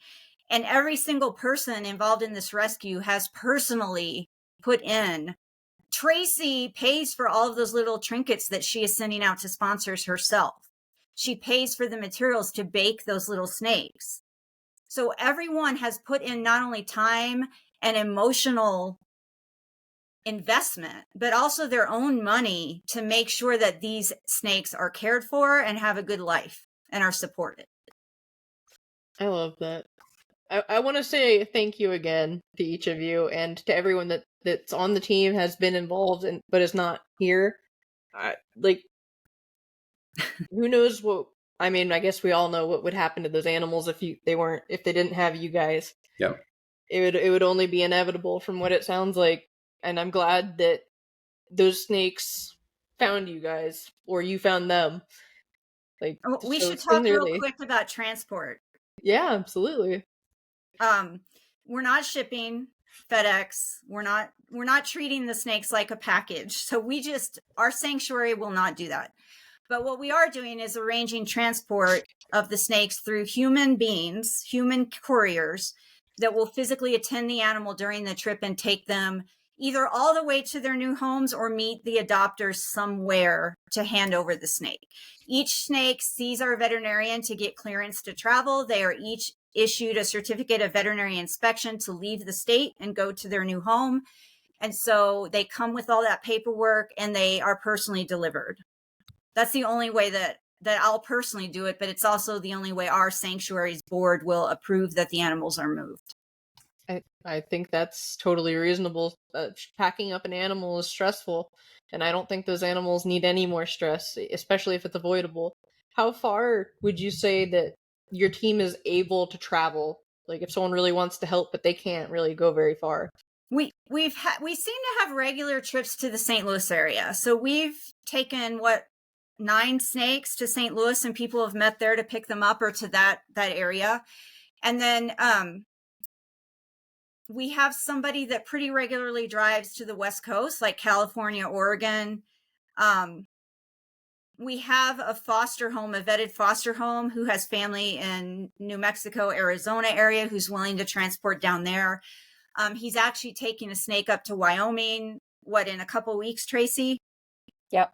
So we have like the West Coast, I feel like, is easier, and like to get them to the Midwest, like to St. Louis, has been fairly easy if people are willing to go there or around that area to meet with our transport team.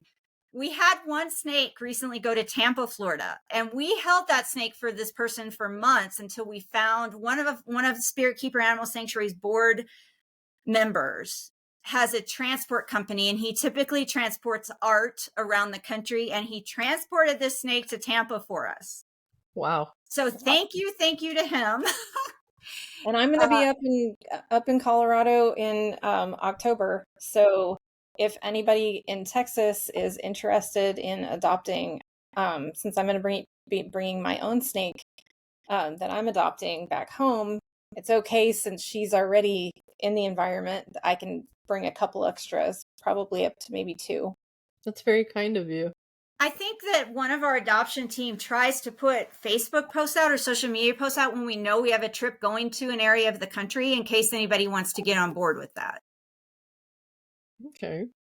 I like that. That's totally wholesome. And I guess too, so if someone goes on the website and they apply to adopt, is there already guidelines that they can access that like list the hard no's, like no racks, no shipping? There's a list on there for that? Yeah, there's an adoption application, and then there's frequently asked questions, and then there's a separate adoption contract, which people have to initial that, like, they're not going to breed, they won't keep in a rack, or they won't. I don't remember every criteria. We have also like sort of a training module just to make sure everybody's on the same basic page on care parameters that they have to go through before they can be approved. Excellent. That's really thorough. I mean, I can't emphasize to you that we care about these animals as individuals. So we're not just trying to kick them out the door because we're spending time and resources on them. They can stay here as long as they need to stay here until the right homes are found for each one. So we're not going to sacrifice our morals and ethics about animal care because we got inundated with 67 snakes. This is just the way it is. And these are our values at Spiritkeeper Animal Sanctuary. And we're not willing to waver on that. So there's no rush to get them out. And I also want to thank some of the adopters who are waiting for specific snakes who haven't been cleared by the vet yet. We have one snake here that had an adopter, I want to say, within the first month. And the snake was one of the worst cases. And very thin, had a heavy infestation of parasites, had to be treated more than the other snakes. Has been to the vet twice and not cleared for their health certificate. And that adopter just keeps saying, I'm dedicated to this snake. I will wait. There's no time frame. When that snake's ready, our home is here for it. And that is absolutely fantastic. I love that. I love that person. They're my new favorite person, whoever they are. I love that. Okay, am I forgetting anything else? Because it's so easy to just get invested in a detail in all these stories that I feel like I'm forgetting a lot. But is there anything else that you guys want to talk about or mention? I mean, I was so skeptical about grow tents, and now I'm actually putting some of my own personal royals into grow tents because they've been so practical as far as a humid climate, as far as lightweight and being able to move them around. I found that it's actually very easy to install heating and lighting in them. And they're meant for heat and light because plants are meant to go in them. So I was skeptical, but now I'm a fan. Yeah, I was actually wondering too, like, did those come with the clear doors? Because I remember back when I tried to use a grow tent, I had to make my own clear doors. It was hard to find them. Not every brand have it, but not every brand comes with a clear door. Okay. And even not every model from these brands have clear doors. You got to specifically make sure it says in the description it has the clear door. So this is an A-Tours brand, and it's the model that has the clear door. And the other one is Melon Farm. Yeah, there's Melon Farm. Vivo Sun do too, but they're more expensive. Melon Farm has been fantastic. That's what I went online and ordered a whole ton of initially. And I have to mention the reptile tents. Danny Bolin has this company where he sells reptile tents. And I have 2 of those. Each of my super dwarf reticulated pythons is in those tents, and they're doing really well in them. My only complaint to him this whole time has been he uses Velcro instead of zippers on the doors. And so I've only bought 2 because TC has pushed the Velcro open and gotten out several times. And it's just a pain to undo Velcro and then try to stick it back.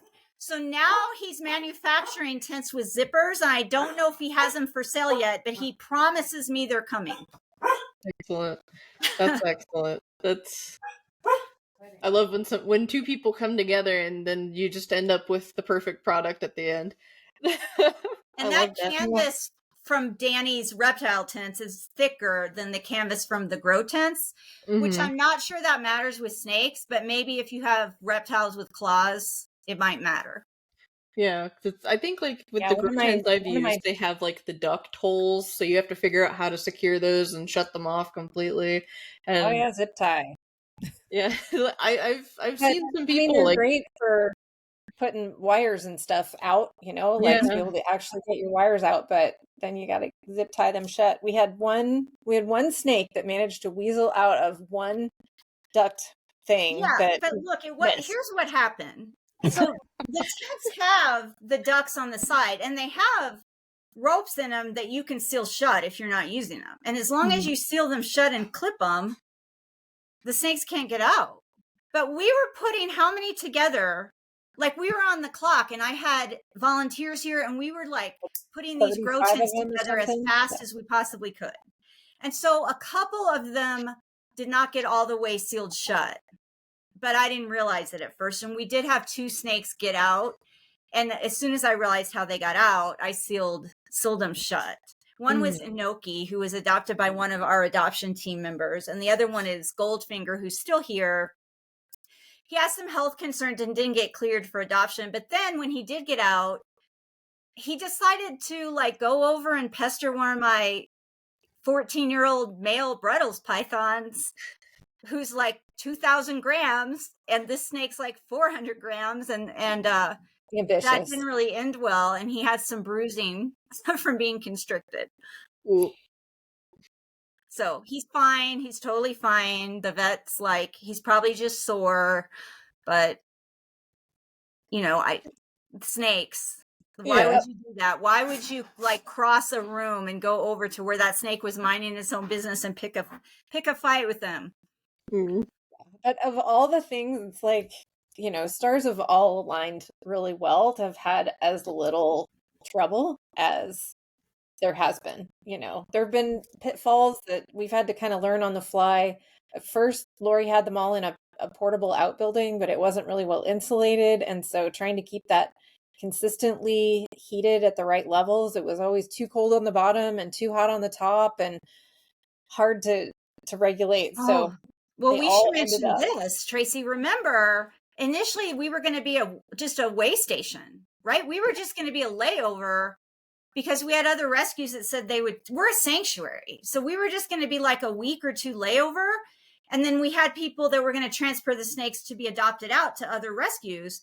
But then when they got here, well, I think when Paul and Joy saw them, you probably already knew this, but I didn't really grasp it until they got here. None of them were adoptable. Like there's no way they're going anywhere in 1 or 2 weeks. You can't take a sick, emaciated, mite-infested snake and send it to a rescue. So that all changed. So initially when we had them in that intake building, that's meant to be temporary. And we had to get them into the main facility pretty quickly when we realized, okay, regroup, new plan. They can't go anywhere. Yep, they're intensive care animals for a while. And Joy and Paul, talk about this. You guys had stars on the bags. And I remember you telling me the number of stars on the bags was how close to death you thought each snake was or something. Yeah, I mean, it's triage, like 1 to 3 stars. I don't know how accurate we were, but basically, yeah, when we were just trying to be efficient with getting them out of there because we knew we had a whatever it was, 8 or 10 hour drive, and trying to just be efficient, pull them out of the racks and just be like, 1 star, 1 star means near death. Right. But basically, we were looking at each one for less than a minute because there were so many. Pretty accurate, actually. As we started opening bags and I really started to get a look at the snakes, you were pretty darn accurate. And one of the snakes arrived, we got them all in enclosures. And a lot of times we would just open the bag and look and set the bag in the enclosure or in the tent, whatever we were putting them in. And when I went back later to recheck them, one hadn't left the bag and was laying upside down. And I thought, that one's crap. That one's dead. And I took her out and she was alive, but she was barely alive. And so I brought her into the house, and I don't remember at that time what I ended up doing, if it was soaking in extra heat but she's still with us now. Her name is Ripley. Mm-hmm. And then there was one who named after the badass from Aliens warrior woman from Sigourney Weaver's character, because that little snake to survive all that, and now she's doing well. It's amazing.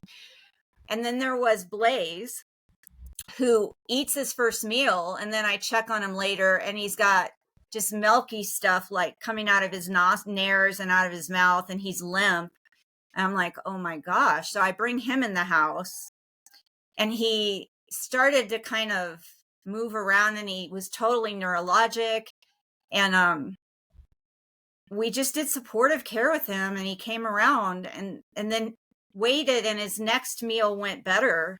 But I mean, in the beginning, some of feeding them was very...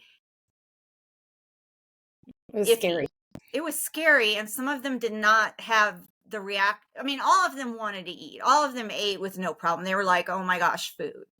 But then their body's reaction to the food, some of them went smoothly, but some of them was just like, I like that Blaze snake almost died from his first meal. And it scared the heck out of me. And I think that one, I'm like starting a video call, and I've got the snake, and I'm showing Tracy and Paul and whoever else was there. And I'm like, what do I look at this? And all we can really do is just wait and see and support it and make sure, it passed. And it did. It was awful. Some of it was awful in the beginning. Yeah. I'll have to give some credit to Paul and Joy too. I'm sure that like grabbing snakes and throwing them into pillowcases and putting them in these bins and whatever, they did a shockingly amazing job of getting whatever information they could with the animal. Like, she had some level of records on them, but a good, I don't know, third of them maybe had no name. Mm-hmm. The card had minimal information on it. And so like Lori and I stayed up until like, I don't know, 3:30 or 4 one morning, like just cataloging every single animal and figuring out what card went with that animal based on what was on the card. Was that the right thing? We numbered them all, and then we gave them names. We like a lot, anyone who didn't have a name had a name by the end of that night. So like, otherwise it's like, how do you even track anything about these? Well, and we thought we had 65. You thought it was 60, but we ended up having 67, and Joy and Paul were writing numbers on them, 1 through whatever, but I think some got skipped. And Tracy and I are trying to match up numbers with snakes, and I'm like, wait, there's extra snakes here. Or then we were missing a snake because I had a snake's bag and card, had no idea where that snake was. It was like that first 24 hours was crazy. Oh gosh. Yeah, and I just personally have this issue, especially with breeders that keep animals without a name. Like that, and maybe that's just a human anthropomorphic thing, but it's like, if you don't even love this animal enough to give it a name, that tells me all I need to know about you. Yeah. I mean, it's not necessarily a bad sign, but it's not a great sign either. I don't know. Well, it tells me the mindset someone has about that animal and what purpose it serves in their life. Exactly. It wouldn't hurt to have that little bit of human touch and care. Like, it doesn't matter if it's your 6th or your 36th clutch. Like, you could give them a simple name like Stripe or Spot or something, you know, anything simple, but... And I understand not naming hatchlings right off the bat, you know, like if you know that you're, you know, finding them homes right away, but anything that was around for years, like... Oh, Puck was how old? And he didn't have a name. Puck had no name. That's right. And that, I mean, and let me see when Puck was acquired. He's at least 5 or 6 years old, don't you think? Maybe he's 4. 2019, acquired in 2019. Okay, so he's 6 years old and arrived with no name. There was nothing on his card but his morph. That's it. So that tells me right there what somebody cares about. Not about the individual, but about, I guess, their color. Yeah. What they look like. Their gene grab bag. What's their only value? Yeah. It's really disheartening. It is. I hope that person does not get more animals. Very upsetting and outlook changing experience for me, for sure. To your point there, Savannah, she has been talking a lot about getting more snakes, and there's a whole bunch of people working pretty hard to try and make sure that doesn't happen. Well, where is the money coming from to buy these new snakes? Because I don't see her donating to our sanctuary to take care of the snakes that she almost killed. Yeah. Fair point. But you know how the market is with ball pythons now, right? There's a lot of them are worth less than nothing if you're just measuring it economically, right? Mm-hmm. Because you can't sell them, and a lot of them you can't even give away. So it might not take any money for her to actually buy a snake, but anyways, people are definitely paying attention to what she's doing and really trying to make sure it doesn't happen. Yeah, it sounds like she got off very lucky not getting charged with anything, but she really should have been. If she had been in the state of Colorado, she would have felony charges and be in jail. I guarantee that. Because I worked for over 20 years in law enforcement as a police officer, and I can tell you that's what would have happened. I know the court system, I know our statutes here, but I can't guarantee. Obviously, every state's different.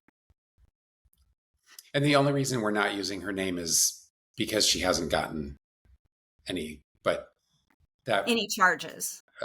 Well, no, and that she hasn't gotten any more snakes. Oh, right. But we kind of make a point of saying that on every podcast because she does listen to these. That if she does acquire more snakes, then all of this stuff becomes public with, tagging her in them. So. Yeah, I think people should be aware of where their animals are going. Very aware, or who they're getting animals from. God forbid she gets a pair and breeds again, because it's like I pointed out earlier, like that low gram male that she was using as a sire. Like, you can't reliably trust to get healthy offspring from a pair in that condition. So people should know what they're investing their time into and who they're giving money to. One of the little snakes that hasn't eliminated since he's been here. Let me see how old is he, Tracy, Mr. T? I want to say he's 5. 5 years old. That seems to be a theme. But like they were all acquired around the same time. Nope. Mr. T is 3 years old. He's from 22. So we also have that snake's parents here who should never have been bred. And when the person was still sharing information with us in the very initial 48 hours, she told me the rest of this snake's clutch died for unknown reasons, maybe had defects. And this snake seems to be doing well, other than it has not eliminated on its own in the entire time it's been here. It's had to go to the vet and been manually expressed to empty its bladder and bowels. But apparently all of its clutch mates died, and none of them survived but him. Now, body condition wise, he's not bad. He's small. He's on the small size for his age. Personality, he has a good personality. Really. I'm not seeing any other issues, but it is an issue if you can't go to the bathroom on your own. Yeah, definitely. He eats well. So when the vet did empty him out, he had like 6 or 7 normal stools come out. Yeah, he was impacted. He had a big urate plug, and that came out, and then all of the normal stools, but that all had to be manually. Yeah, and his whole body was like stiff. He wouldn't coil because he couldn't bend the lower part of his body at all. Right. Because it was all filled. Because it was full of waste. Yeah, he coils. He coiled, and his body posture and ambulation was more normal after he went to the vet. Yeah. He's been to the vet twice. I mean, he's a long-term care animal here. Yeah. So the animal. Sorry. Go ahead. The animals that are like in condition like that, where they'll most likely need a drastic level of assistance, they'll just stay with you permanently, or is there a chance where someone maybe has knowledge or is very willing to learn and you trust that? Yeah, so that's a good question. So we are actually an animal sanctuary. We're a 501c3 nonprofit animal sanctuary. We're not actually a rescue. So adoptions are not part of our bylaws. It's not part of our normal procedures. So normally for an animal to come here, people have to fill out an application, and the animal has to have some kind of special needs as to why it can't be adopted and why it can't be sold and why the person can't keep it, and it needs to live out its life in a sanctuary for life program. So the horse is here, the dog's here, all of the animals, are here because they have some chronic condition and they can't be adopted out like a normal animal. And we care for them for life. Well, we just were trying to help in this situation to be this way station, this layover for these snakes to be able to go to actual rescues that do adoptions. But then they got here, and it turns out 100% of them are all special needs. Like they have medical issues, behavioral issues, like they have these massive things wrong with them. So they're already in the right place. So if they become adoptable, and this rarely happens, but has happened on occasion with like 2 horses over the years, if the condition somehow rectifies and they are deemed adoptable, we will adopt them out to a well-vetted home. With the snakes, we have one in particular I'm thinking of who's not on the adoptables list, who's here for long-term care because he has to see a veterinary ophthalmologist twice a year for his eye condition. That's a board certified veterinary ophthalmologist twice a year. And then if it becomes necessary for him in the future to have eye surgery, obviously, that's going to have to be done, and we would do that. We have someone sponsoring that snake who says they had a dog who saw a veterinary ophthalmologist, that they have a relationship with a veterinary ophthalmologist, that they're willing to possibly take on this snake and follow through with this long-term care. In that case, we are open to that. And we will just work individually with that person and get letters of reference from their normal veterinarian and their ophthalmologist to confirm. And, that would be an ideal situation for that particular snake. So if that arises in other circumstances, we're open to that. But those snakes are they're not advertised on our adoptables page, but they're sponsorship snakes. That's good. I'm glad there's still an option. I like very much the sponsorship, and not just because of the cute clay figurine, but they are also so cute. They are. They really are. What? She sends pictures in progress where like she's baking them, and it makes me hungry. It's like, oh my gosh, they look like little snake cookies. Oh my gosh. No, that's funny. No, I love that. I love what you guys are doing. And you're 100% right that they're already in the right place, and I'm glad they ended up there. I feel I feel a big mix of anger, sadness, and then happiness all mixed together, and it's a lot. Yeah, we have lots of emotions at the same time too. yeah, it's I hope the best for all of those animals, like even that bird that got transferred out to the different area, like all of them. It's just the Gabriel Foundation's fantastic. They're like one of the best parrot rescues in the United States. So that bird couldn't have gone to a better place. That's good. I think they already even had, anywhere is better than where it was, but yeah, for sure. Like, well, there were 2 parrots, correct? And one died. Oh, yeah. I think her cats got it.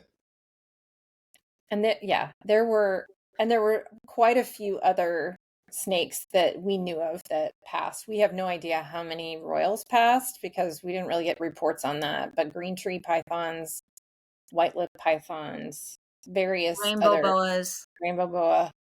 There were other species that never got. There were other species that were part of this group too. I'm making it sound like it's all royal pythons, which it mostly is. But there was a carpet python, a corn snake, a sunbeam snake, hognose, and a hognose snake, and those have all been adopted and are in fantastic homes. No, I did not personally adopt the carpet python. I want to just say that right now. The carpet python actually went to someone other than me. Shocking. I mean, you do have a weak spot. I love carpet pythons. Yeah. I think we all kind of have like a soft spot for one or two, maybe more species. There's nothing wrong with that, I think. But yeah, I'm all python lady. I love snakes. I'm not a keeper of any. I had like a corn snake several years ago, and someone I know fell in love with him, so I had to give him to her. Like, so she loved him, and it seemed like he loved her. So like, I get it, but I haven't owned it one since. But I love to appreciate them, and I would. Feel free to check out the Adoptable Snakes page on our website. I live way too far away. But anyone else who happens to be watching this should 100% adopt one or apply to adopt one, to be clear. And if not, they should at least sponsor something, because I think that's really cute, and get yourself a little cute clay figurine. But we're coming up on, well, we're over 2 hours now, but do you think there's anything else that we should cover? I feel like I've said my piece, but Paul, I'll let Tracy and Paul wrap up. No, I'm good. I'm hungry. It's dinner time. Okay, then if the consensus is we're all hungry and we're ready to go, we can end it. Right. Savannah, thanks for doing this. Yeah, we really appreciate you guys. Yeah, thanks a lot. Thank you guys again for coming on and talking about this. I can't imagine this would be a conversation that's easy to have without extreme emotions. And I'm glad that you guys put together the link tree that we're going to have on the bios, where people can look and see exactly what you're doing and donate and find the Amazon shopping list and like everything that they possibly need to know. But I'm so thankful for you guys for taking the time, especially I know that you're all very busy. So the fact that you made time to come on here and talk, it's fantastic, and I appreciate it, and I appreciate the work you guys are doing. So, but if anyone has questions regarding rescues or the specific animals, what would be the best way to like contact you or inquire anything anywhere? Spiritkeeper animalsanctuary.org, and then click the button on there to go to the website that's all about the snakes, or you can contact any of us directly.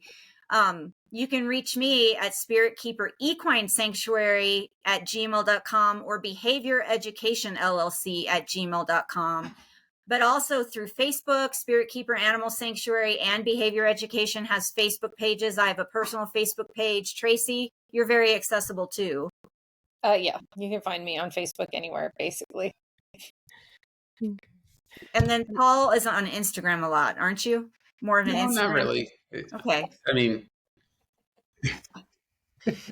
I don't know where Paul's out bicycling most of the time. I don't think he gets social media on his bike, but Paul says don't contact me. He has Facebook and Instagram, right? Yes. Yeah.